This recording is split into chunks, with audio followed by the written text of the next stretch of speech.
L'histoire débute dans un donjon où notre protagoniste, Ryota, se réveille brusquement, effrayant une jeune fille qui l'examinait.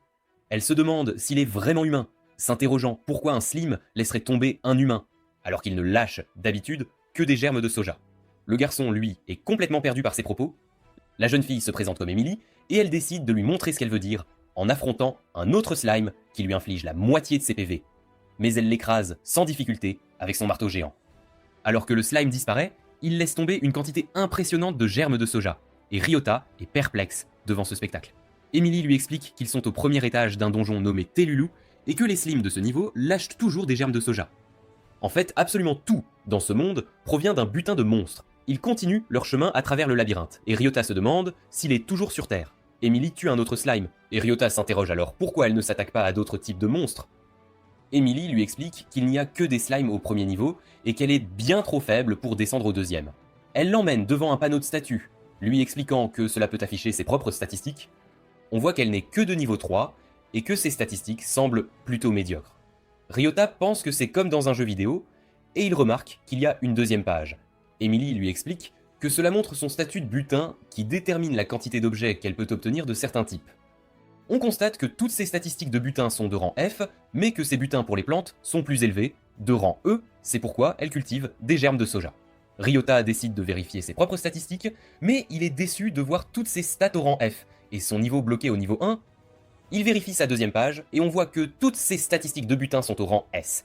Emily pense que ses stats sont affreuses, puisque S vient après tant d'autres lettres de l'alphabet, mais Ryota, lui, pense que S est généralement le rang le plus élevé dans les jeux, alors il décide de tenter sa chance. Il cherche une arme, et Emily lui propose son marteau. Mais c'est bien trop lourd pour lui, alors Emily lui donne plutôt une lance en bambou. Un slime s'approche d'eux, et Ryota lutte avec acharnement contre lui, mais il finit par réussir à l'éliminer. Le slime lâche une quantité gigantesque de germes de soja, et Emily n'en revient pas, n'ayant jamais vu un butin aussi important, ce qui permet à Ryota de confirmer ses soupçons. L'estomac de Ryota gargouille soudainement, et Emily décide de lui préparer quelque chose à manger. Emily cuisine une partie des germes de soja qu'ils ont récoltés. Ryota trouve sa nourriture délicieuse et la dévore avec avidité. Elle lui tend une tasse de soupe à goûter, mais elle est surprise quand il commence à verser des larmes.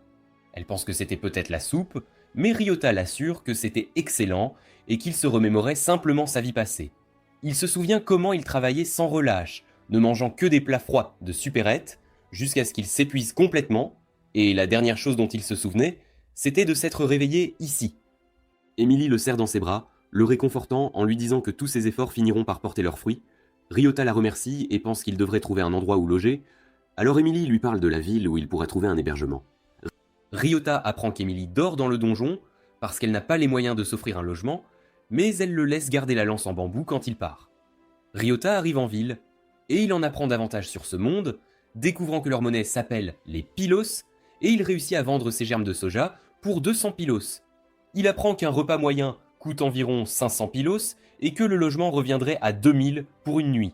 Il commence à tuer des slimes dans le donjon, échangeant tous ses germes de soja contre de l'argent, et après 3 jours, il emmène Emily dans une maison qu'il a louée. La maison est un peu délabrée, mais Ryota tend les clés à Emily, lui disant que c'est pour qu'elle y vive. On apprend que cela coûte 20 000 pilos par mois, et Emily commence à paniquer, mais Ryota la rassure, affirmant qu'il couvrira l'intégralité du loyer. Emily ne peut pas accepter un tel geste, mais Ryota lui dit que c'est pour la remercier de la soupe qu'elle lui a préparée. Emily remarque les ampoules sur sa main et les cerne sous ses yeux, et elle finit par lui demander de vivre avec elle, souhaitant continuer à lui faire à manger.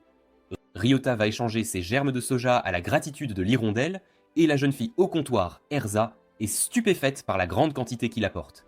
Ryota lui dit qu'il prévoit d'aller au niveau 2 pour obtenir de meilleurs butins, et elle lui explique que les monstres du niveau 2 lâchent des gueules des carottes. Elle mentionne qu'un nouveau donjon, appelé Nianium, est apparu, et que le groupe Neptune, le plus puissant de ses crocs, est en train de l'explorer. Alors que Ryota s'en va, Erza tente de l'inviter à sortir, mais il finit par la rejeter. Ryota rentre chez lui et est stupéfait de trouver l'endroit impeccable. Emily lui apporte une serviette chaude et une tasse de thé. Il l'exhorte à prendre une pause, mais elle lui répond qu'elle apprécie ce travail. Il lui parle de Nionium, mais Emily lui dit qu'elle a entendu dire que c'était inutile, car il n'y a aucun butin.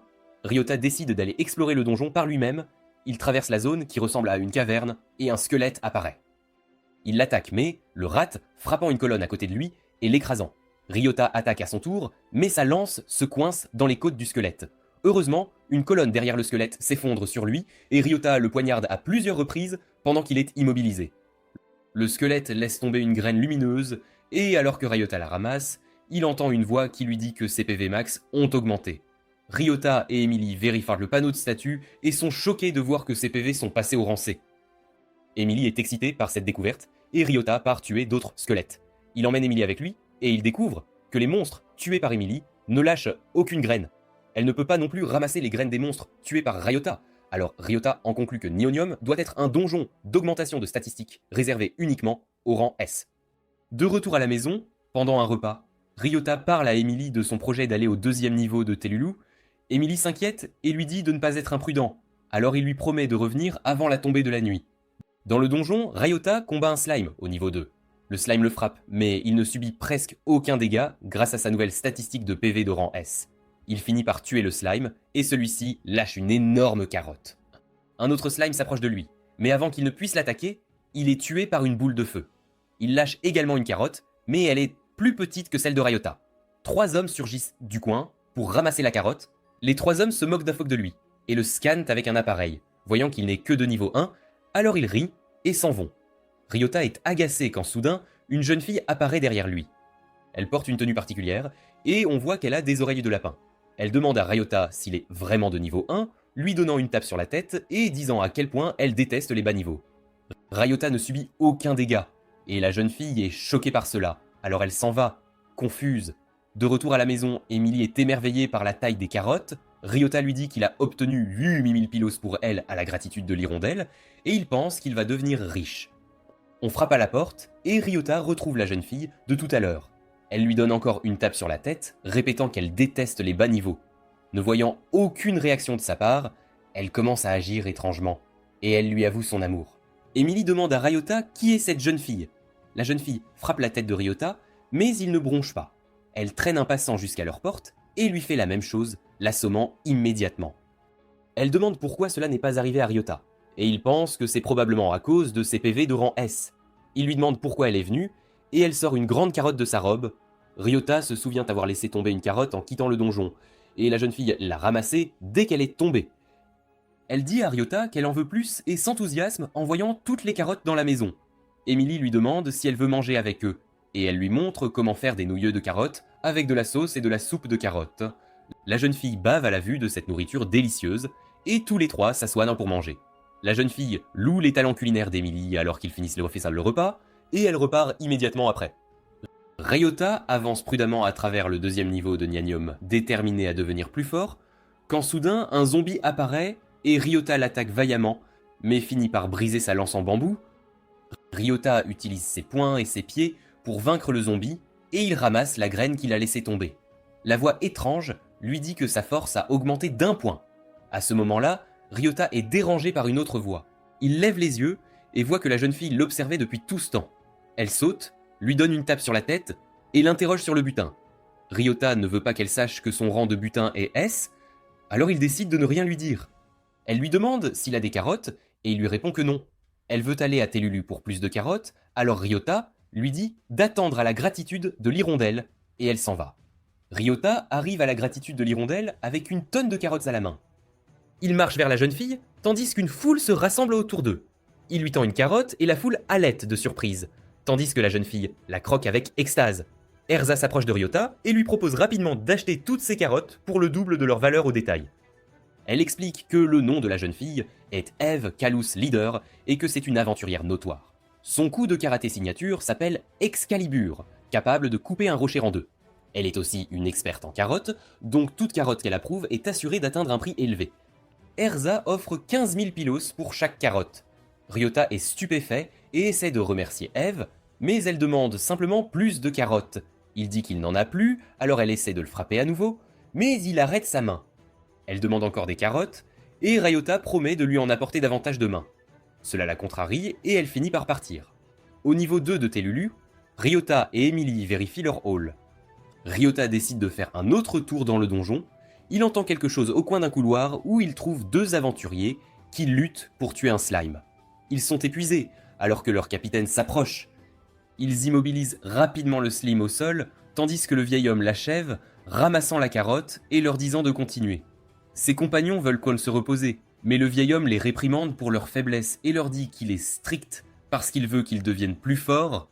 Ils suivent leur capitaine, tandis que Ryota se souvient comment, dans sa vie passée, il avait un patron qui le surchargeait de travail en lui disant que c'était pour son bien. Emily s'approche de Ryota avec une boîte à lunch et ils décident de faire une pause. Ils étalent leur déjeuner, quand soudain Eve arrive en courant, excitée à l'idée de manger la nourriture d'Emily. Ils déjeunent avec bonheur, tandis que Ryota entend quelqu'un parler.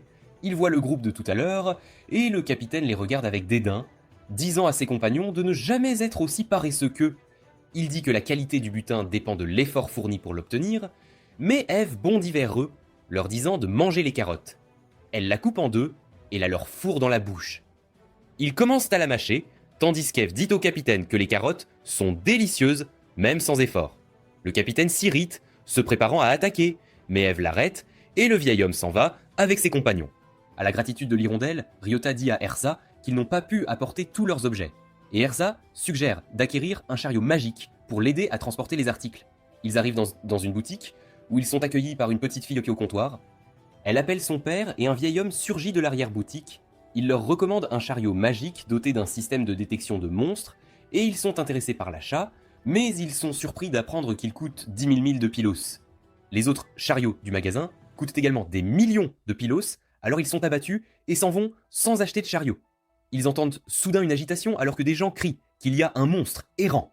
Emily explique qu'un monstre errant est une créature qui apparaît lorsque des butins sont laissés là où il n'y a pas beaucoup de monde. Ryota lève les yeux et voit un gorille géant faire des ravages en ville, et plusieurs personnes s'enfuir, y compris des aventuriers.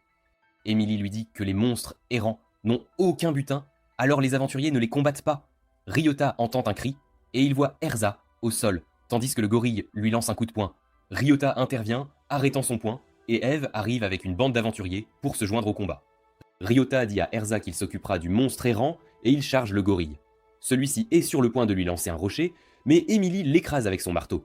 Les aventuriers attaquent les membres du gorille, tandis que Ryota bondit en avant, donnant un coup de tête au gorille avant de lui porter le coup de grâce. Les passants applaudissent Ryota pour avoir sauvé la ville, et Ryota est heureux de recevoir de l'appréciation pour la toute première fois. Il entend le tintement d'un butin et ils vont l'examiner. Il découvre qu'il avait laissé tomber un pistolet, et Ryota est surpris de trouver une arme qui ne devrait même pas exister dans ce monde. À l'extérieur de Nianium, Ryota vérifie son statut et voit que sa force est passée au rang C grâce au butin de rang C. Il entre dans Nianium équipé du pistolet et il tire sur un zombie qui approche. Le premier tir lui arrache l'épaule et le second le tue. Ryota confirme que l'arme fonctionne alors que plusieurs zombies marchent vers lui. Il leur tire dessus, les tuant avec facilité, mais il se demande comment il obtiendra plus de balles. Alors il pense à les utiliser avec parcimonie.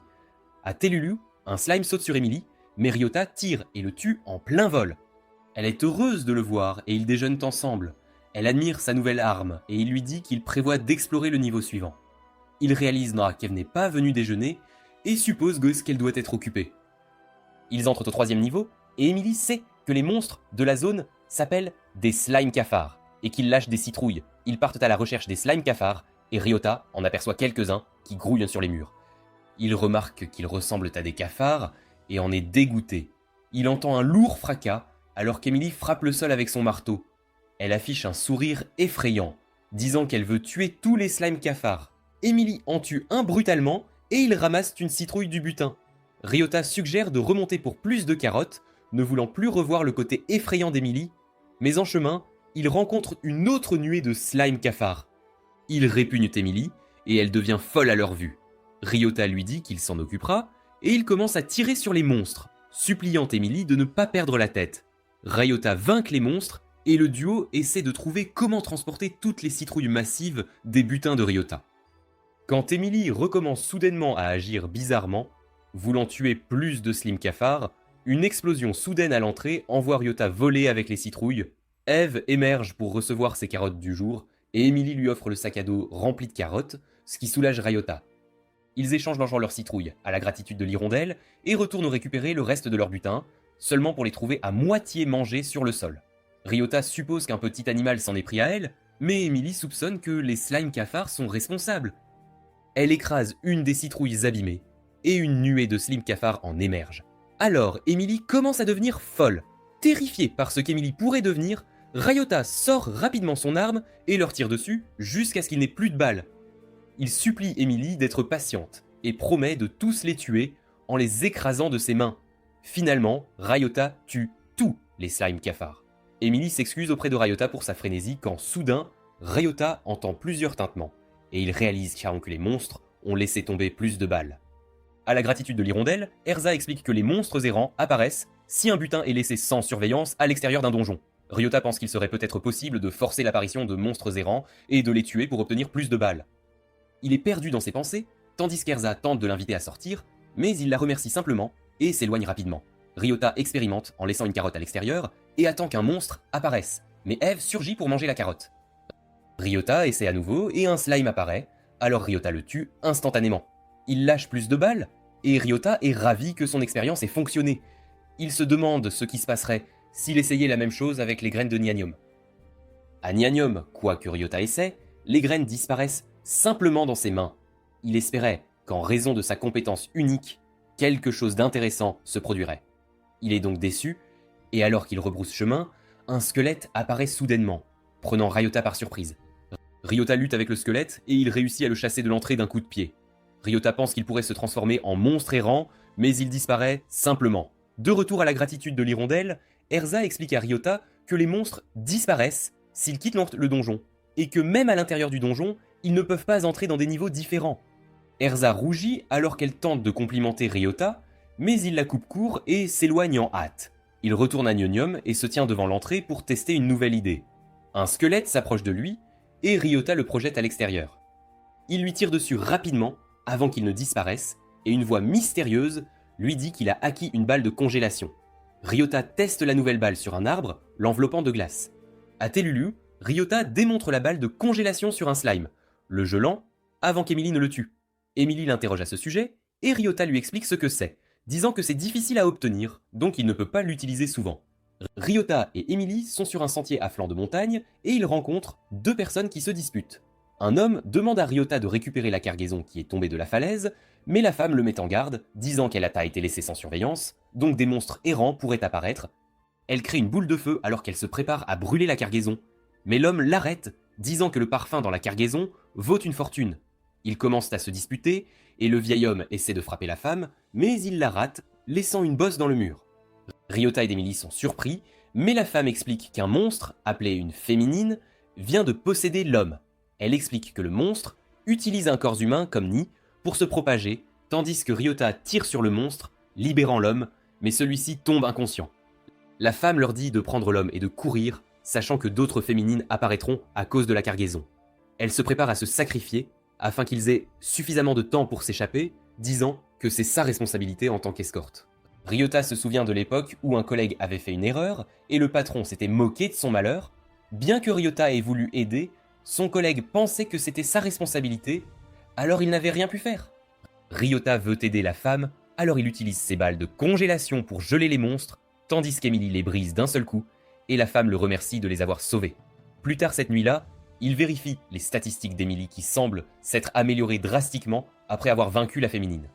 Elle remercie Ryota, disant que de meilleures choses lui arriveront s'ils restent ensemble, mais Ryota pense que c'est lui qui en tire tous les bénéfices. Ils retournent au donjon, où ils rencontrent un monstre rare. Ryota l'élimine, et il lâche un collier qu'il veut qu'Emily porte. Il révèle qu'il double les butins d'objets, donc Emily pourra gagner plus d'argent avec. En le portant, Emily élimine un groupe de chauves-souris, et elle lâche plus d'objets que d'habitude. De retour dans leur maison, Ryota pense à déménager, disant qu'ils peuvent obtenir un endroit plus agréable avec ce qu'ils gagnent maintenant. Il sait qu'il faudra du temps pour économiser plus d'argent, mais Emily lui dit de ne pas trop travailler. À la gratitude de l'hirondelle, Ryota essaie de vendre des pousses de bambou, mais Erza pense que c'est difficile à évaluer. Une jeune fille demande à Ryota si elle peut avoir les pousses, et il la laisse en prendre une. Elle le tranche, le goûte, et trouve ça délicieux, même cru.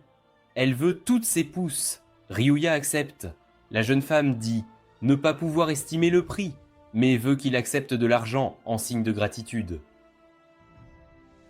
Il réalise qu'elle vient de payer 20 000 pilos pour ses pousses de bambou, un prix élevé, mais il semble déçu. Erza révèle que la fille est une épicurienne nommée Eryx, et toute nourriture qu'elle aime vaut très cher. Elle veut que Ryota signe un contrat exclusif, pensant que ses pousses de bambou feront fureur à ses crocs. Elle veut les droits de les vendre comme produits de marque. Erza offre un bonus en plus du prix, et Ryota accepte, ravi de s'associer à elle. Il retourne à Nionium, où il voit un squelette s'approcher d'une princesse nommée Margaret. Il est sur le point de l'aider, mais ses compagnons maîtrisent soudain le monstre, et elle lui tranche la tête. Un chariot magique stocke la tête. Son compagnon dit à Ryota qu'elle utilise une boîte à air. Il explique que les monstres de Nianium lâchent de l'air, qu'ils stockent pour le vendre. C'est leur produit phare, créé par la princesse Margaret. Il dit à Ryota que le chariot magique leur permet de transporter plus de boîtes à air, réduisant ainsi les trajets. Il rentre chez eux et dit à Emily qu'il veut acheter un chariot magique. Mais il sait que ça coûtera cher, alors il hésite entre une maison ou un chariot. Emily pense qu'il devrait opter pour le chariot magique, car ça les aidera à économiser pour une nouvelle maison. Ryota trouve qu'elle a raison, alors il décide d'acheter un chariot magique en premier. Le lendemain, ils vont au magasin, mais voient où la jeune fille pleurait. Il lui demande ce qui s'est passé. Elle révèle que son père n'est pas rentré, parti chercher des fleurs. Emily sait que le seul endroit pour trouver des fleurs est un donjon appelé Arsenic, alors ils décident d'y jeter un œil. Ils entrent dans le donjon, où des monstres leur bloquent le chemin. Ryota en abat un, mais la balle ricoche. Emily lui dit de reculer, puis charge avec son marteau, tuant instantanément les monstres. Et il s'enfonce plus profondément dans le donjon, où il voit le commerçant étendu sur le sol. Ryota lui demande s'il va bien, mais il s'avère qu'il dort simplement par terre. Ils essaient de le réveiller, mais il ne répond pas. Alors Emily frappe le sol avec son marteau. Le commerçant se réveille, et Ryota lui demande ce qu'il fait là, disant que sa fille s'inquiète pour lui. Il révèle qu'il cherche des pièces pour son nouveau chariot magique. Il a pu rassembler les autres matériaux, mais il lui manque encore des roches légères. Il leur montre une roche volante, expliquant que les roches légères sont plus légères que l'air, donc il ne peut pas en attraper une. Ryota lui dit que c'est difficile seul, mais qu'à deux, ils peuvent y arriver. Il soulève Emily, luttant sous le poids de son marteau malgré sa force de rang S. Elle frappe la roche volante, la faisant tomber. Elle lâche une rose bleue, exactement ce dont le commerçant a besoin. Ils sortent, l'homme la pose au sol, attendant qu'elle se transforme en errant. Emily sait qu'il sera impossible de l'atteindre une fois qu'elle s'envolera, le commerçant doit donc la saisir avant qu'elle ne s'envole. La rose se transforme en roche légère et commence aussitôt à monter. Le commerçant la poursuit, mais ne parvient pas à l'atteindre. Cependant, Ryota tire une balle gelante, la faisant tomber au sol, et le commerçant la prend. Ils retournent au magasin où le commerçant termine son chariot magique et leur dit de l'emporter. Ryota ne veut pas accepter un cadeau si cher, mais le commerçant lui rappelle qu'il a sauvé la ville du gorille. Il mérite donc une récompense. Ryota l'accepte et il l'utilise pour stocker des pousses de bambou. Il atteint sa pleine capacité, alors Ryota l'apporte à Erza, mais il voit un homme se disputer avec elle. Il exige plus de paiement pour les marchandises qu'il vend, affirmant que ses biens valent tant plus de 10 000 pilos, mais Erza lui dit qu'elle ne peut pas payer plus de 8 400. L'homme tente de l'attaquer, mais Ryota lui gèle le bras, lui disant d'arrêter, car Erza ne mentirait pas sur le prix. Il retire les marchandises de son chariot et les apporte au comptoir. Il met les articles de l'homme dans le chariot, disant qu'il calcule automatiquement le montant de la vente, et le chariot affiche 8 400 pilos. L'homme l'accuse de collusion avec Erza, brise la glace sur son bras, se préparant à frapper Ryota, mais celui-ci part facilement l'attaque et le repousse. Erza remercie Ryota, disant qu'en tant que marchande, elle veut que les gens se sentent à l'aise de lui apporter leurs biens, mais elle commence à sentir qu'elle ne peut pas le faire seule. Ryota lui dit que c'est normal d'avoir de l'aide, car elle l'a aussi aidé en achetant ses articles, alors il veut la protéger en retour. Elle l'embrasse soudain, le faisant rougir, et Erza lui dit que c'était un baiser personnel de sa part, et qu'elle veut qu'il s'en souvienne. Ryota et Emily retournent à Telulu, où ils chassent des chauves-souris pour récolter des pousses de bambou. Ryota est heureux, car ils peuvent désormais gagner 200 000 pilos en un seul voyage avec le chariot magique, soit 10 fois plus que d'habitude.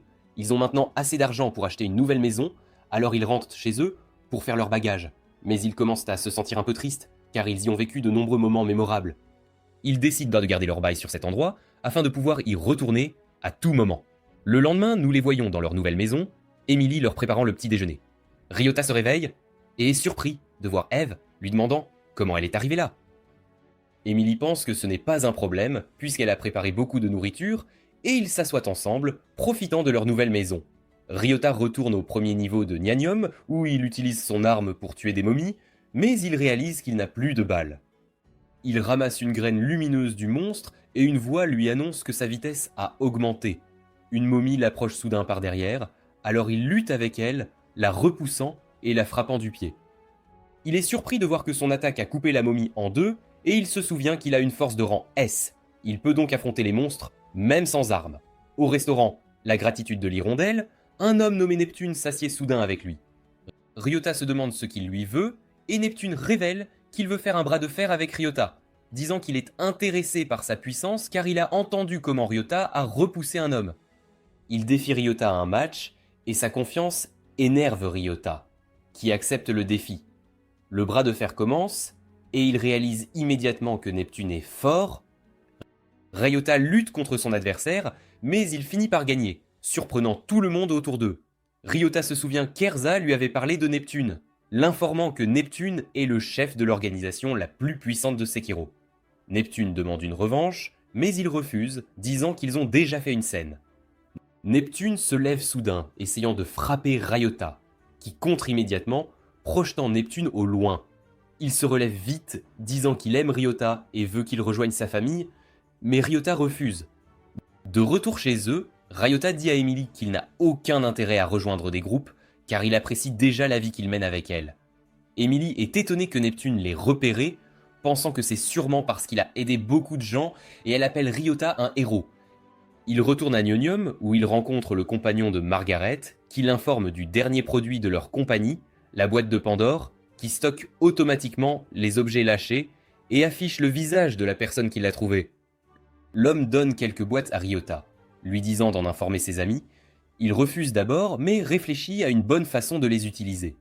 À l'extérieur du donjon, nous apprenons que Ryota a utilisé la boîte pour stocker les graines. Il la laisse au sol, faisant apparaître des squelettes errants, et il les élimine aussitôt, ce qui lui permet de ramasser facilement des balles gelantes. Emily est sur le point d'entrer dans le donjon avec leur chariot magique quand elle tombe sur Ryota, qui répète le processus avec les objets qu'il a reçus d'autres monstres. Une momie et un zombie apparaissent, et il s'en débarrasse rapidement, faisant apparaître 2 balles spéciales. Ryota prend la balle rouge, et la voix lui annonce qu'il a acquis une balle de feu. Puis il prend la blanche et réalise immédiatement qu'elle est utile, alors il pense à en obtenir davantage. En répétant le processus, il a acquis de nombreuses balles spéciales, mais alors qu'il s'apprête à ouvrir la dernière boîte, il ressent soudain un puissant frisson. Emily lui dit qu'il y a une tempête magique, et il retourne voir Erza, qui l'informe que la tempête magique est un phénomène naturel rare où personne ne pourra utiliser la magie. Erza révèle que ces effets pourraient atteindre les donjons, donc les aventuriers qui utilisent la braille et la magie devraient n'en prendre un jour de congé. À ce moment, un homme nommé Reyes entre dans le bâtiment, demandant de l'aide car sa partenaire, Rosa, a été laissée derrière à Silicon, un donjon destiné aux utilisateurs de magie. Reyes demande de l'aide partout, mais aucun aventurier ne veut l'aider, alors il tombe à genoux, tandis que Ryota se demande pourquoi personne ne veut l'aider. Neptune apparaît soudain, disant à Ryota que les monstres de Silicon sont si dangereux qu'il ne veut pas s'en approcher. Erza révèle que les monstres du donjon sont immunisés contre les attaques non magiques, donc Neptune pense qu'il ne peut rien faire pour eux. Cependant, Ryota s'approche de Reyes, lui disant qu'il cherchera Rosa, qui se trouve au 3e niveau de Silicon. Il traverse le donjon en utilisant ses balles spéciales pour vaincre.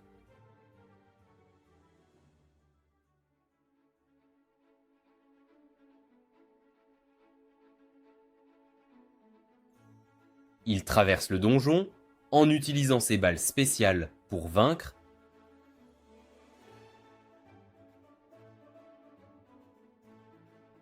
Il traverse le donjon en utilisant ses balles spéciales pour vaincre.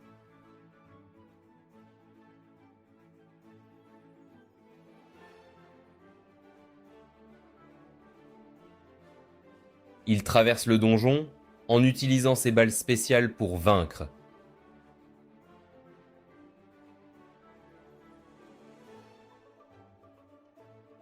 Il traverse le donjon en utilisant ses balles spéciales pour vaincre.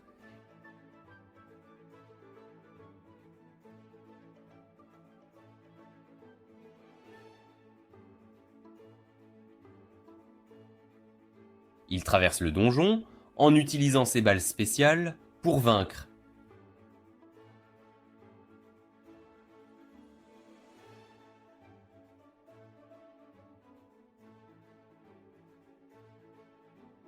Il traverse le donjon en utilisant ses balles spéciales pour vaincre.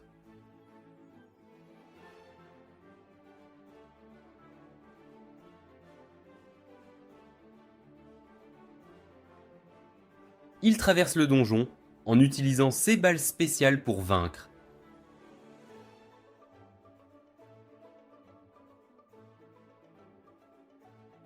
Il traverse le donjon en utilisant ses balles spéciales pour vaincre.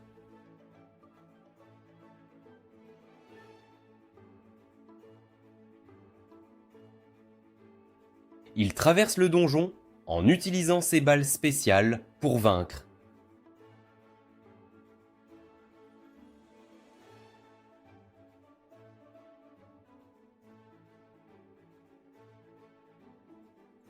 Il traverse le donjon en utilisant ses balles spéciales pour vaincre.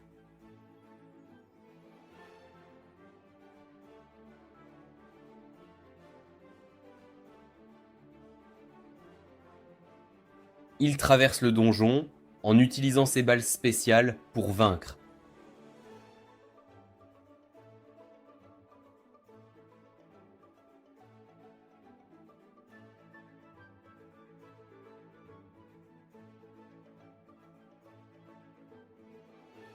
Il traverse le donjon en utilisant ses balles spéciales pour vaincre.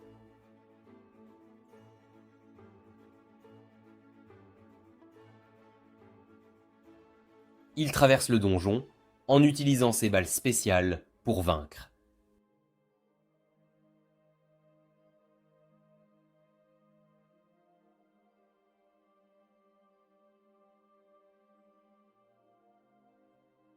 Il traverse le donjon en utilisant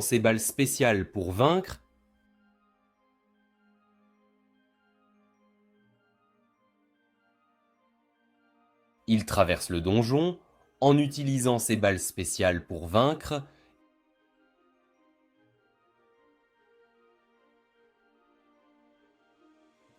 Il traverse le donjon en utilisant ses balles spéciales pour vaincre.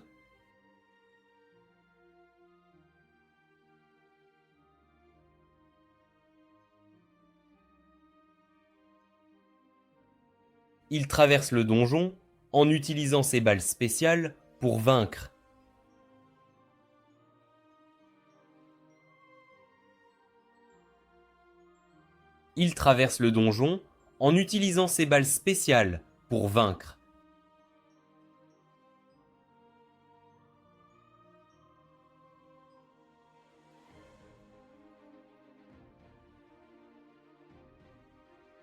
Il traverse le donjon en utilisant ses balles spéciales pour vaincre.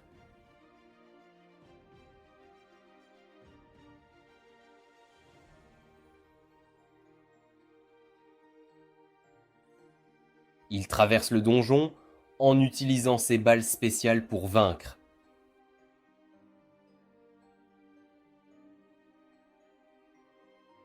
Il traverse le donjon en utilisant ses balles spéciales pour vaincre.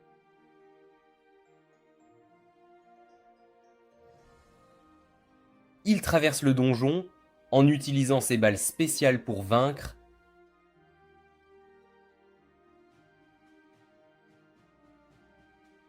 Il traverse le donjon en utilisant ses balles spéciales pour vaincre.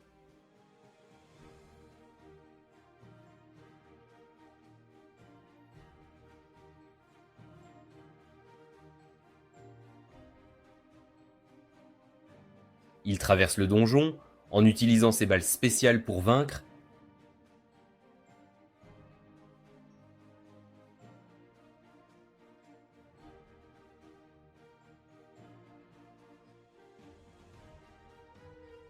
Il traverse le donjon en utilisant ses balles spéciales pour vaincre.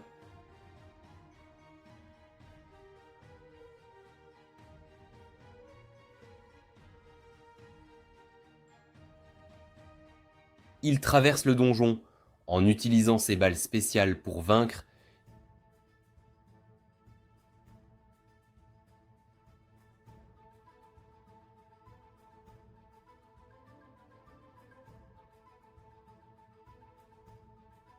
il traverse le donjon en utilisant ses balles spéciales pour vaincre.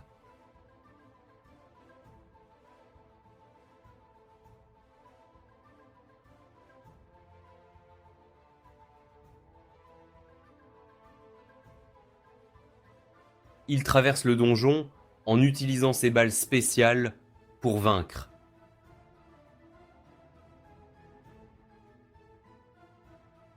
Il traverse le donjon en utilisant ses balles spéciales pour vaincre.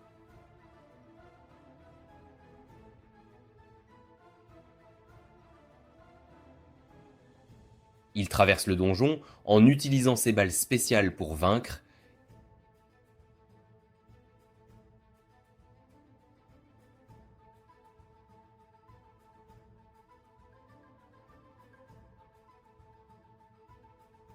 Il traverse le donjon en utilisant ses balles spéciales pour vaincre.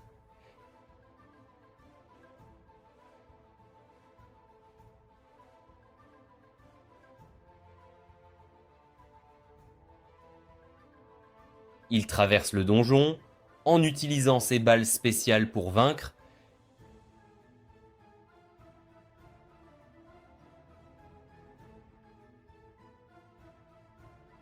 Il traverse le donjon en utilisant ses balles spéciales pour vaincre.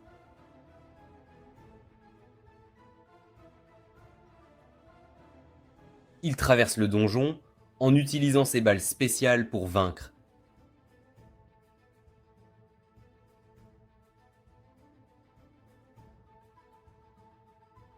Il traverse le donjon en utilisant ses balles spéciales pour vaincre.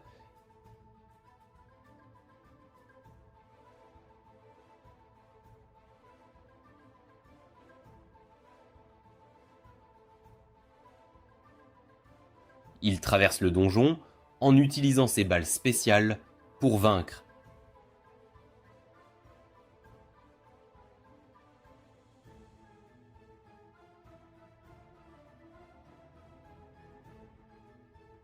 Il traverse le donjon en utilisant ses balles spéciales pour vaincre.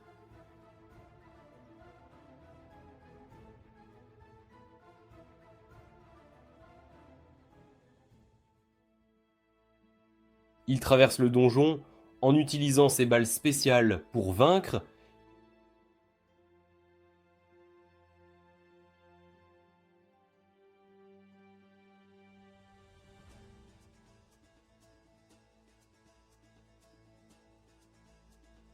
Il traverse le donjon en utilisant ses balles spéciales pour vaincre.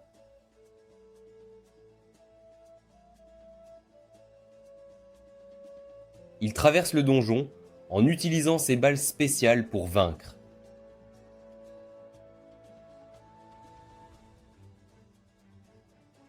Il traverse le donjon en utilisant ses balles spéciales pour vaincre.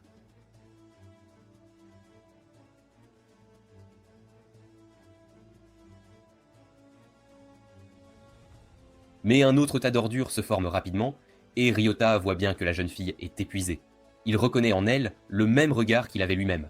À l'époque où il était complètement surmené dans son ancienne vie, il s'approche d'elle, lui disant qu'elle devrait se reposer, mais elle insiste qu'elle doit continuer avant que d'autres monstres n'apparaissent. Elle tente de lancer son sort une fois de plus, mais elle n'y arrive plus et finit par s'effondrer, à bout de force. Ryota lui dit qu'elle doit absolument faire une pause, mais elle se relève, affirmant qu'elle doit absolument continuer. Il lui explique que sa santé se détériore et que cela pourrait même la mener à sa mort. Mais elle veut toujours finir son travail, alors il lui tire dessus avec une balle soporifique, la forçant ainsi à se reposer.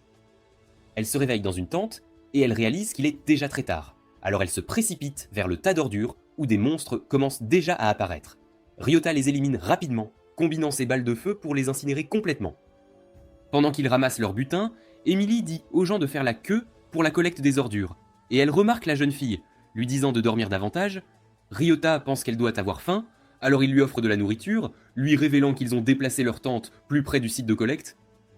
La jeune fille se présente comme Célis, et elle leur explique qu'il y a énormément de déchets dans la zone, car les butins de Selene sont exempts de taxes tant que sa propriété n'a pas été décidée.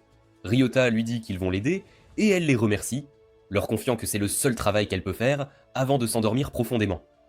Le lendemain, Céleste brûle tout le tas d'ordures d'un seul coup, et Ryota remarque que ses sorts sont bien plus puissants qu'hier. Elle explique que sa magie a récupéré après qu'il lui ait donné une chance de se reposer, et Emily lui dit de ne pas se surmener, lui proposant de rester dans la tente jusqu'à la fin de l'événement. Elle est réticente au début, mais elle finit par accepter l'offre. Alors ils lui disent de se diriger vers la tente, pendant qu'Emily marche avec Ryota en direction du quartier général de Sacro. En chemin, ils rencontrent un marchand qui vend des bijoux, et ils réalisent que la bague la plus chère coûte 1 million de pilos. Emily veut cette bague, disant qu'elle est absolument magnifique, mais ils n'ont pas assez d'argent pour l'acheter. Ryota arrive au quartier général de Sekro, où l'homme responsable se présente comme étant Duke. Il montre à Ryota un croquis de Selene, révélant qu'il y a 10 niveaux, et que les étages impairs donnent des légumes tandis que les étages pairs donnent de la viande.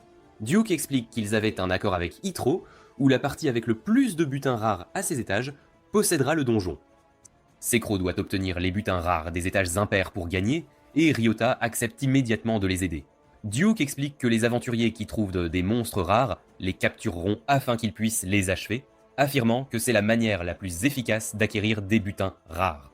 Dans le donjon, nous voyons un aventurier s'accrocher à un monstre rare, et Duke dit à Ryota de l'achever. Cependant, ils aperçoivent un groupe d'aventuriers de Yetra qui les observe attentivement. L'un d'eux s'appelle Eugene, et il est réputé pour être particulièrement habile, mais son taux de butin végétal est au rang F. Nous apprenons que Hitra envoyait des aventuriers avec de faibles taux de butin pour vaincre les monstres rares afin qu'ils ne lâchent absolument rien. Ryota tire sur le monstre, lui faisant un trou, mais il survit d'une manière ou d'une autre et commence à grossir. Les aventuriers de Hitro savent qu'ils ne peuvent pas le tuer à moins de détruire son noyau.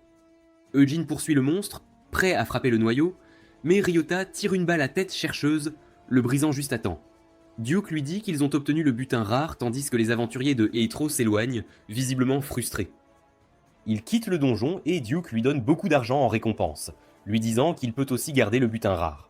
Ryota ne s'attendait pas à gagner autant, alors il envisage sérieusement de le refaire.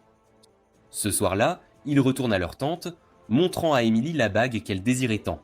Il veut qu'elle l'ait, ce qui la surprend énormément, mais Emily ne veut pas l'accepter car c'est beaucoup trop cher. Ryota lui révèle qu'il est bien plus facile de gagner de l'argent dans cette zone, lui disant qu'elle est très spéciale pour lui, alors il tient absolument à lui offrir. Emily finit par l'accepter, et elle est folle de joie, remerciant Ryota pour cette magnifique bague. Le lendemain, il vérifie les taux de butin d'Emily, et il réalise qu'il y a 1+1 à côté de chacun d'eux. Ryota révèle qu'il a laissé la bague sur le sol afin qu'elle se transforme en un monstre errant. Quand le monstre errant est apparu, il l'a immédiatement tué, et il a laissé tomber la même bague, mais avec un effet spécial attaché. Il se dirige vers le donjon, où Emily vainc un monstre, ce qui fait laisser tomber une poitrine de poulet. Cela la rend très heureuse, car c'est la toute première fois qu'elle obtient un butin de viande, son taux de butin animal ayant toujours été au rang F. À ce moment-là, il voit un groupe d'aventuriers combattre un monstre rare, et il attaque Emily, la repoussant violemment, mais elle se relève très vite. Nous apprenons que les aventuriers viennent de Yetro, et un homme avec un taux de butin élevé arrive, prêt à tuer le monstre. Cependant, Emily charge, donnant la bague à Ryota, et il sait immédiatement ce qu'elle a en tête, alors il utilise des balles de congélation pour immobiliser le monstre pendant qu'Emily porte le coup de grâce. Le monstre ne laisse rien tomber, alors les aventuriers de Hitra s'enfuient, tandis que Ryota la complimente, lui rendant la bague. Au quartier général, Duke dit à Ryota que d'autres aventuriers de Heathrow arriveront, et qu'ils se rassembleront aux étages impairs pour les empêcher d'obtenir des butins rares.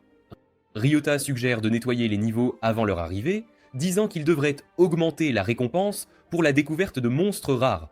Duke n'aime pas du tout l'idée, mais Ryota l'assure qu'il obtiendra les butins rares. Alors Duke accepte à contre-cœur, et il se précipite à travers le donjon, vainquant les monstres rares pour obtenir leur butin. Au niveau 9, ils rencontrent une hydre, mais Ryota tire ses balles à tête chercheuse, frappant toutes ses têtes en même temps, et il parvient à tuer l'hydre. Elle laisse tomber des champignons, et Ryota commente que son butin est aussi minable que celui des autres monstres rares. Duke célèbre, pensant qu'ils ont déjà gagné, alors il part rapporter ses exploits au quartier général. Alors que Ryota est sur le point de partir, il se retrouve encerclé par un groupe d'aventuriers de Yetro, mené par Eugene. Eugene lui dit qu'ils ont échoué leur quête à cause de lui, et l'un des aventuriers scelle sa magie, espérant l'empêcher d'utiliser ses armes. Ils le chargent tous en même temps, mais il les bat facilement, affirmant qu'il est encore plus fort sans son arme. Il sort son arme et tire en direction d'Eugene, révélant qu'il peut les utiliser même si sa magie est scellée. Ryota soigne les aventuriers blessés, et il leur dit qu'il comprend ce qu'ils ressentent. Alors ils peuvent continuer à l'attaquer s'ils le souhaitent, mais il ne peut pas perdre car il a quelqu'un qui l'attend quand il rentrera chez lui. Eugene est jaloux car il n'a personne de spécial dans sa vie, mais Ryota lui dit qu'il pourrait bien trouver quelqu'un à l'avenir. De retour à la tente, Emily prépare beaucoup de nourriture pour eux, et Céleste dit à Ryota qu'il a bien travaillé, mais il révèle que Célon n'appartient toujours pas à Sekiro. Donc le conflit est loin d'être terminé. Le jour suivant, Céleste utilise son sort d'enfer pour brûler des ordures, mais elle s'évanouit soudainement. Ryota la rattrape, utilisant une balle de guérison pour l'aider à récupérer, et il lui demande pourquoi elle a utilisé un sort si puissant pour brûler un si petit tas d'ordures. Et Célis révèle qu'elle ne peut utiliser que le sort d'enfer de niveau 3. Plus d'ordures leur sont livrées, et Célus est sur le point de les brûler, mais Ryota la devance, lui disant qu'il est là pour l'aider. Mais malgré tous leurs efforts combinés, un énorme tas d'ordures s'est accumulé, et Ryota se demande si c'est toujours aussi grave. Céleste l'informe que le maître du donjon vient d'apparaître, et que personne n'est autorisé à entrer dans Célène à cause de cela. Alors tout le monde mange maintenant sous le stress, ce qui explique pourquoi il y a tant d'ordures. Céleste est complètement épuisé, alors Ryota lui dit de faire une pause, affirmant qu'il s'en occupera. Emily l'emmène au camp, et Ryota fait de son mieux. Mais le lendemain, l'énorme tas d'ordures est toujours là, bien présent. Ryota dit qu'il ira au quartier général pour voir comment les choses se passent, pensant que cela ferait se sentir mieux Céleste. Au quartier général de Sacro, il voit Neptune avec ses compagnons, et Duke l'informe que le groupe de Neptune va vaincre le maître du donjon. Ryota implore Neptune de le faire immédiatement, mais Duke révèle qu'ils doivent assembler une force conjointe avec Hitro pour s'occuper du maître du donjon, comme convenu. Cependant, Hitro n'envoie personne, sachant que les butins du donjon peuvent de changer à cause du maître, ce qui leur donne en fait l'avantage, étant donné que Sekiro est sur le point de gagner. Ryota se porte volontaire pour s'occuper du maître du donjon, mais Duke dit qu'il ne le permettra pas car il y a une règle stipulant que seuls 3 aventuriers de haut rang peuvent entrer dans le donjon. Ryota demande l'aide de Neptune, mais il refuse, expliquant qu'il est sous contrat avec Sekiro, donc il ne peut pas agir de son propre chef. Ryota essaie de demander de l'aide aux autres aventuriers, mais personne ne veut l'aider, car ils ne sont là que pour profiter des butins tant qu'ils sont exempts de taxes. Il retourne à la tente où il voit Emily prête au combat, disant qu'elle va le rejoindre dans la lutte contre le maître du donjon. Célis veut aussi se joindre à eux, disant que quelqu'un est prêt à aider avec les ordures pendant son absence. Eugene court vers eux, et Céleste leur dit qu'il a accepté de brûler les ordures. Ryota se demande s'il pourra le faire seul, mais il révèle qu'il n'est pas seul, car nous voyons un groupe d'aventuriers travailler avec lui. Ryota leur parle de la règle selon laquelle seuls 3 aventuriers de haut rang peuvent entrer dans le donjon, alors Célis lui montre ses statistiques. Et nous apprenons que 2 de ces statistiques sont au rang A, mais ces taux de butin sont absolument terribles. Ils entrent dans Célène, et ils remarquent qu'il n'y a pas de monstres, car les monstres partent quand le maître du donjon est là, ce qui explique pourquoi les butins du donjon ont été affectés. Le plafond se brise alors que le maître du donjon apparaît devant eux sous la forme d'un cheval sombre que Célis reconnaît comme un bicorne. Emily tente un coup, mais la barrière du bicorne la repousse, l'éloignant, et Ryota essaie de lui tirer dessus, mais la barrière le protège. Le bicorne les charge, mais Célis utilise son sort d'enfer, forçant la créature à s'arrêter, pendant que Ryota lui tire dessus, détruisant sa barrière. Emily parvient à porter un coup, mais sa barrière revient, et Ryota pense à utiliser la même chaîne d'attaque. Pendant ce temps, au quartier général, Duke apprend que Ryota est entré dans le donjon. Neptune n'est pas surpris par cela, mais Duke pense qu'il est en grand danger, car la puissance du bicorne représente une menace absolument énorme. Leur combat contre le bicorne continue, et Ryota commente à quel point il est résilient, car il tient toujours debout après tous les dégâts qu'ils lui ont infligés. Un sceau apparaît soudainement autour du bicorne, et Ryota pense qu'ils doivent l'arrêter, alors Emily charge, mais le sceau lui fait perdre sa force. Il atteint Ryota et Céleste et diminue la plupart de leurs statistiques de 2 rangs. Malgré cela, Emily frappe le bicorne, brisant sa barrière, mais elle est projetée au loin. Elle récupère rapidement et il vérifie l'état de Célis. Il réalise qu'elle a maintenant du mal, car son énergie a été épuisée après que ses statistiques aient été abaissées. Alors Ryota dit qu'il s'occupera du bicorne tout seul. Elle pense qu'elle est un fardeau pour le groupe, mais Ryota lui dit qu'elle leur a été d'une grande aide, alors elle devrait juste se reposer un petit moment. Céleste n'avait jamais entendu de mots aussi gentils auparavant, se rappelant que tout le monde avait été dur avec elle, la pressant de finir son travail, même si elle avait du mal à l'accomplir. Mais Ryota n'est absolument pas comme eux, et sa gentillesse la rend très heureuse. Alors que Ryota lutte contre le bicorne, elle se relève, allant au-delà de ses limites pour lancer un autre sort d'enfer, ce qui détruit complètement la barrière de la créature. Emily prête son marteau à Ryota, et il se jette sur la créature, brisant ses cornes, et il parvient à la vaincre. Il vérifie l'état de Célis, lui disant qu'il n'aurait jamais pu y arriver sans elle. Elle est heureuse d'avoir pu les aider, et Ryota lui donne le butin du bicorne, mais elle refuse de l'accepter, disant que c'est beaucoup trop précieux. Mais Ryota et Emily insistent pour le lui donner. Alors elle finit par l'accepter, et nous apprenons que l'objet lui permet d'utiliser la magie de niveau, sans aucune limitation. Au quartier général, Duke est surpris d'apprendre qu'ils ont vaincu le maître du donjon, et il se précipite dehors, voulant en informer absolument tout le monde. Les compagnons de Neptune s'approchent de Ryota, le complimentant pour son incroyable exploit. Ryota leur demande où est Neptune, mais ils se taisent, et nous voyons Neptune menacer le chef des aventuriers de Yétro, disant qu'il n'a pas pu rejoindre Ryota à cause de ses actions. De retour à leur camp, Céleste utilise les objets qu'elle a reçus, lui permettant d'utiliser la magie de feu de niveau 1 pour brûler les ordures. Nous apprenons que Selene appartient maintenant à Sekiro, et que le conflit est enfin terminé. Ryota lui dit qu'ils retourneront à Sekiro demain, et il lui demande de les accompagner, disant qu'il veut qu'elle fasse partie de son groupe. Célis accepte joyeusement, et Emily l'accueille comme un membre de leur famille, attendant avec impatience leur prochaine aventure. Pendant ce temps, nous voyons Ed manger des carottes, mais elle n'aime pas leur goût, et elle souhaite que Ryota revienne vite pour pouvoir manger ses carottes à nouveau. Ryota et son groupe retournent à Sekiro, mais tout le monde fixe Célis, complètement captivé par sa beauté. Il tombe sur Erza, qui est surprise de voir Céleste, se demandant bien qui elle est. Ryota explique que Céleste est sa nouvelle membre de groupe, et Erza lui dit de passer à sa boutique quand il aura le temps car elle veut lui demander une faveur concernant le festival des récoltes, mais elle s'éloigne en courant, et les trois se demandent de quoi il s'agit. Célis et Emily recueillant des informations à ce sujet, et après un certain temps, nous apprenons que les biens collectés dans le donjon sont exposés pendant l'événement, afin qu'ils puissent se transformer en monstres errants dans une arène où les aventuriers les combattront ensuite. Céleste se demande ce qu'ils font dans cette zone, alors Ryota lui montre une boîte en lui expliquant qu'il a récolté des graines à Nionium pendant qu'il recueillait des informations, ce qui lui a permis de maximiser sa vitesse. Il révèle que la boîte contient certaines des graines qu'il a récoltées alors que des monstres errants apparaissent soudainement. Ryota les charge, et Célis semble être inquiète, mais Emily l'assure que tout va absolument bien se passer. Les monstres errants lâchent un nouveau type de balle, et Ryota se demande ce qu'elle fait. Il y a soudainement des explosions autour de la ville, alors qu'un monstre errant fait son apparition. Emily le charge, tandis que Célis utilise son sort d'enfer, créant un pilier de feu, mais le monstre parvient à survivre et attaque Emily. Ryota le repousse et le lance vers le haut, lui tirant dessus avec ses nouvelles balles, et elles entravent les mouvements du monstre. Alors que le monstre tombe, Ryota utilise une balle d'effacement pour l'achever, et il laisse tomber une pochette qui ramasse automatiquement les objets tombés. Le marteau d'Emily est cassé et elle essaie de le réparer, mais elle finit par casser le manche. Le lendemain, ils vont chez le marchand d'armes Smith, qui propose de fabriquer un nouveau marteau pour Emily si elle l'aide à faire la publicité de son commerce. Emily accepte son offre, alors il commence à fabriquer l'arme. Ryota retourne à Nionium où il rencontre le groupe de Margaret.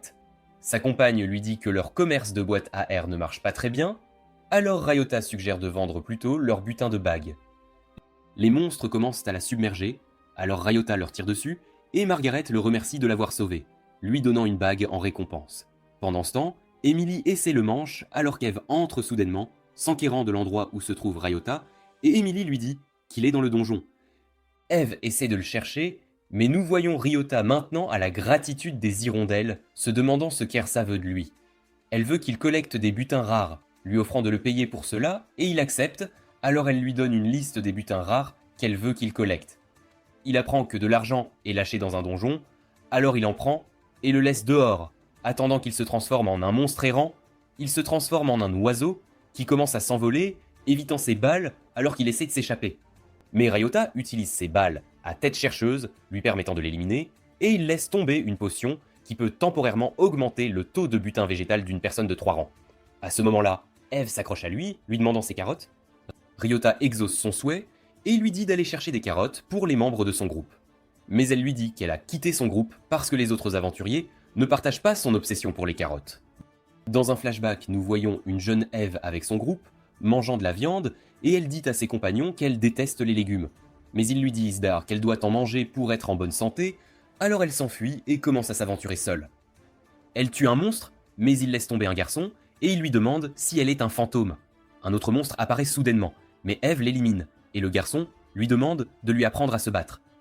Ève accepte, alors elle blesse un monstre, et lui demande de lancer une bombe, lui permettant d'obtenir sa première élimination.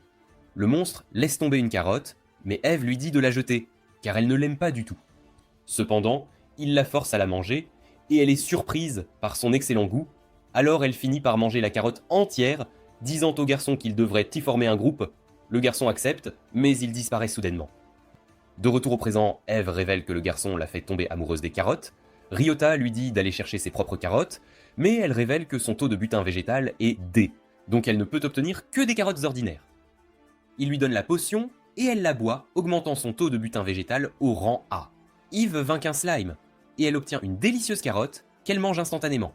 Yves est heureuse d'avoir pu obtenir la carotte toute seule, alors elle s'enquiert de la potion, mais Ryota lui dit que c'est un objet spécial que seul lui peut obtenir. Elle l'implore de la laisser rejoindre son groupe, et Ryota l'accepte à contre-cœur. Ils retournent chez eux, où Emily lui montre son nouveau marteau, mais elle voit Ève s'accrocher à lui, alors elle se demande ce qui se passe exactement. Ryota leur dit qu'elle va rejoindre leur groupe, alors Emily l'accueille à bras ouverts. Le lendemain, Ryota remarque que Céleste ne se sent pas très bien. Céleste révèle que c'est à cause de la tempête magique, disant que cela la rend malade, mais elle se sentira mieux après son passage. Ryota décide de chercher une maison plus grande qui ne sera pas affectée par les tempêtes magiques. Ils visitent une autre maison, et Céleste se sent immédiatement mieux, alors que le propriétaire leur dit que la maison a été construite pour bloquer les effets des tempêtes magiques. Emily s'enquiert du coût du loyer, alors le propriétaire révèle que c'est 400 000 pilos par mois. Emily et Céleste pensent que c'est beaucoup trop cher, mais Ryota décide de la prendre, car il veut avoir une maison qui puisse faire sourire sa famille. Ryota remarque qu'il est presque temps pour le festival des récoltes, alors ils doivent rassembler les butins rares de la liste d'Erza et chercher les monstres rares de Telulu. Au 7e niveau de Telulu, Ryota rencontre le capitaine avec les aventuriers débutants. Le capitaine commence à pleurer, leur disant qu'il est très fier d'eux parce qu'ils sont devenus beaucoup plus forts. Les débutants sont contents de l'avoir suivi, mais Ryota pense qu'ils ont été complètement endoctrinés.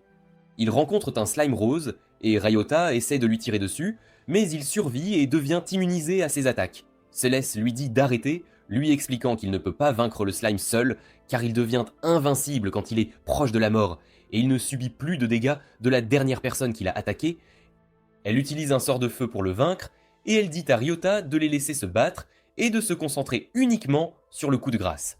Un autre slime apparaît, alors Emily l'attaque pendant que Ryota l'achève, ce qui le fait laisser tomber une montagne d'oignons. Ryota remarque qu'il est facile de gérer les slimes en équipe. Ils commencent à discuter de leur dîner quand soudain, Ryota est frappé et projeté en arrière. Il réalise que ce monstre n'est pas un slime ordinaire, il en déduit donc que c'est une créature rare. Céleste révèle qu'il a la capacité de renvoyer les dégâts quand il est sur le point de mourir, donc ils doivent l'affaiblir avec prudence. Ève leur dit de la laisser faire, car elle en a déjà combattu un auparavant. Elle attaque le monstre, et Riona lui tire dessus, ce qui leur permet de le vaincre. Il lâche un joyau, et Céleste explique qu'il renvoie les dégâts une fois équipé. Il décide de le vendre à Erza, qui le reconnaît aussitôt comme un butin rare, la larme de slime, et elle lui paie 3 millions de pilos pour l'objet. Ryota se rend à Nionium, où il vainc un squelette rouge qui lâche une nouvelle graine, augmentant son énergie. Il sait que l'énergie sert à lancer des sorts, alors il commence à se demander comment il pourrait apprendre la magie. Ryota achète un objet valant 3 millions de pilos. Céleste révèle que les gens apprennent souvent la magie en montant de niveau, mais elle sait qu'il est bloqué au niveau 1. Le fruit magique lui permet d'apprendre un sort aléatoire une fois consommé, alors Céleste lui dit de le manger, mais Ryota le laisse au sol, attendant qu'il se transforme en monstre errant. Il finit par se transformer en boule de métal. Il s'en approche, tandis qu'elle prend lentement sa forme. Ryota lutte contre elle, car elle possède 80% de ses statistiques. Il lance la créature et lui tire dessus, y faisant un trou. Il lâche un fruit magique, et Céleste commente que c'est le même objet. Mais Ryota lui dit que c'est différent, et il commence à le manger. Après un certain temps, Ryota dit à Emily qu'il peut désormais utiliser 2 sorts. Il démontre le premier sort, appelé la lame de vent, et Emily veut connaître le second. Ryota lui dit que c'est étrange, ajoutant qu'il devra le tester sur un slime. Céleste brûle les bébés slime, ce qui met le plus grand en colère, et Ryota utilise son sort de réservation. Le slime est sur le point d'attaquer Emily, mais il lui tire dessus avec sa balle de liaison, tandis qu'elle porte le coup de grâce. Le slime lâche plein de pommes de terre, et Ryota révèle que le sort applique ses taux de butin à quiconque vainque le monstre. Il pense que c'est inutile, mais Emily n'est pas d'accord, disant qu'elle a pu monter de niveau après avoir vaincu le monstre, alors il décide de l'utiliser pour les aider à gagner de l'expérience. Ryota retourne à la boutique d'Erza où il voit une fille nommée Alice, demandant au capitaine si elle peut rejoindre son groupe. Erza dit à Ryota que son niveau maximum est de 2, donc les autres aventuriers ne veulent pas d'elle dans leur équipe. Le capitaine est sur le point de la laisser entrer, mais Ryota l'arrête, disant qu'il veut qu'Alice rejoigne son groupe, car il sait que le capitaine ne la traitera pas bien. Erza dit à Alice que le groupe de Ryota était le meilleur de la ville, alors le capitaine s'en va, et Ryota l'accueille dans son équipe. Il vérifie ses statistiques, et Ryota note que c'est terrible, mais il lui dit de commencer à monter de niveau quand même. Ils entrent à Nianium, où Alice lui révèle qu'elle est sénée dans un donjon. Elle lui indique l'emplacement des monstres, et il voit un groupe de squelettes dans la zone. Ryota est impressionné qu'elle puisse localiser les monstres avec précision, et il utilise sa balle de liaison, lui disant de les achever pendant qu'ils sont immobilisés. Elle parvient à monter de niveau, alors il quitte le donjon pour vérifier ses statistiques, mais ça a toujours l'air mauvais, et Ryota sait que c'est son niveau maximum. Alice lui dit qu'une créature nommée Bonesy veut qu'elle retourne au donjon, alors ils y retournent, et elle lui montre un squelette, disant qu'il veut qu'elle le vainque. Elle parvient à le vaincre, ce qui le fait rétrécir, et elle dit à Ryota que Bonesy combattra avec eux, ils vont à Telulu, où elle dit à Ryota qu'un monstre nommé Jiggly l'appelle. Bonesy se transforme en squelette de taille humaine, et il combat Jiggly, réussissant à remporter la victoire.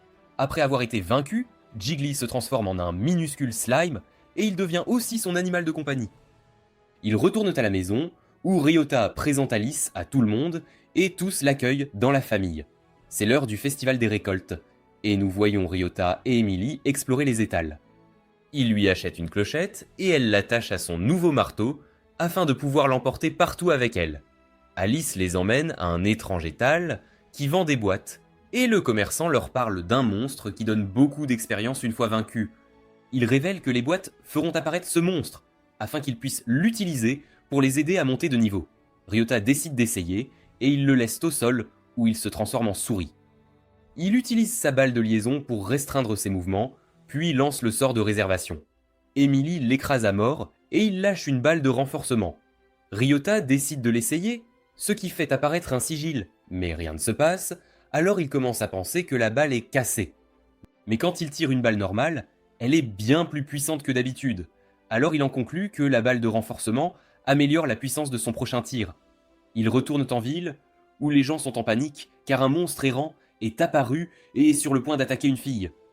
Le groupe essaie de la battre, mais à chaque attaque, le monstre errant grossit. Ryota en conclut que le monstre absorbe leurs attaques, et à ce moment-là, Neptune les rejoint, sachant qu'ils ont besoin d'aide. Ses compagnons lancent un sort, lui donnant une paire d'ailes qu'il utilise pour voler dans les airs. Ryota immobilise la créature, tandis qu'il lance un puissant rayon d'énergie qui vainc le monstre en un seul coup. La fille s'approche de Ryota et le remercie d'avoir sauvé la ville, disant qu'elle veut devenir aventurière quand elle sera grande, et Ryota l'encourage à travailler dur. Même Célis est revenu du donjon, et Ryota présente son groupe à Neptune. Neptune essaie de le convaincre de rejoindre son groupe à la place, mais Ryota rejette l'offre.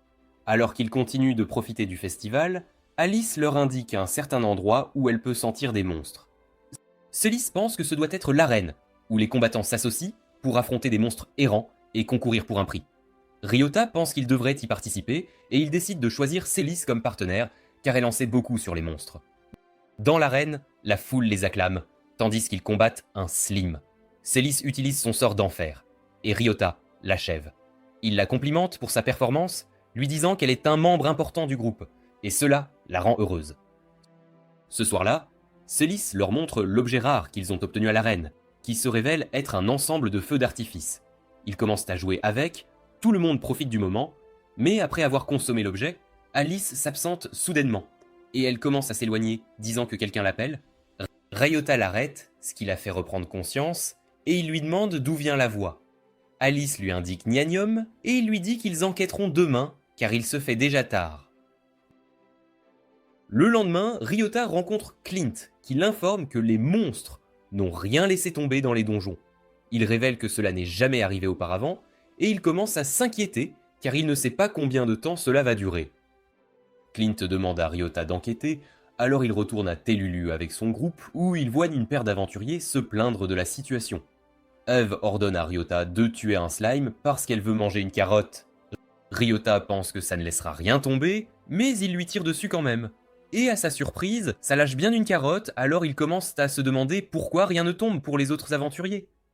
Ryota se souvient que quelqu'un de Nianium appelait Alice. Et Nianium est un donjon, où les monstres ne laissent rien tomber pour les autres aventuriers.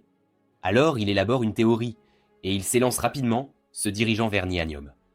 Au 4e niveau, il rencontre une fille mystérieuse, pensant qu'elle doit être la raison pour laquelle les monstres ne lâchent rien.